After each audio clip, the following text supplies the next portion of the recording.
So my parents were always identifying as Christian, and I don't really know what that even means, to be quite honest.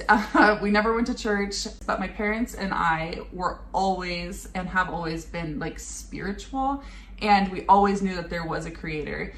From there, I kind of was like, okay, well, we know that we're Christian. I know that I believe in God, but I just had some questions that didn't quite make sense to me.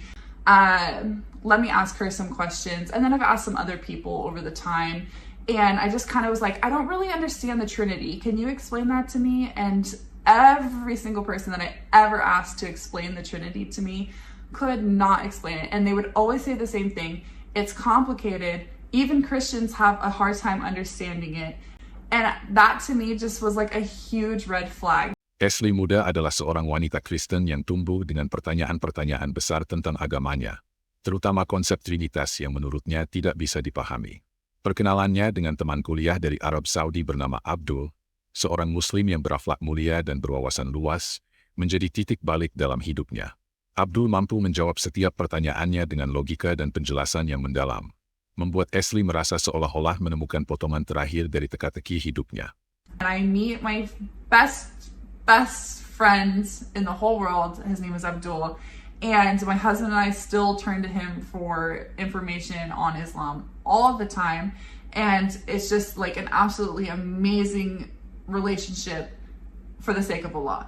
And they are more so almost perfect, the example that you need for Islam and what a Muslim should be. And they're very, very knowledgeable. And alhamdulillah, I met them because beautiful people. So I start talking to Abdul about Islam, and I start getting arrogant one day, and we're sitting in the living room, and I'm being arrogant. I'm asking all of these questions, like trying to almost disprove Islam, because if I'm going to believe in it, I'm going to ask you all of the questions that I need answered, and if you can't answer them, I'm obviously not going to become part of your religion. And so every single question I asked, there was an answer that makes total and complete sense. This is incredible. Like, I just can't even believe that you have all of the answers in your religion.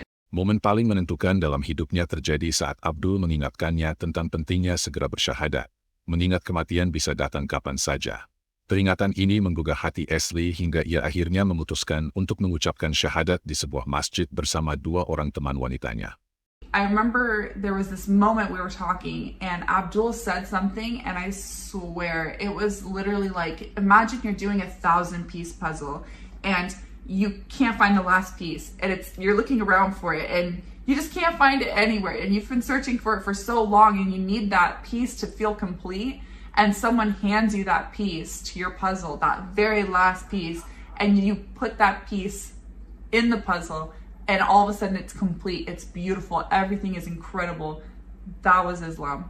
And so I am speaking to Abdul one day, and I'm just like, I just don't feel like I can accept it yet. I still need to learn stuff. Like, there's so many things I do. And he just hit me with, what if you die before you take Shahada?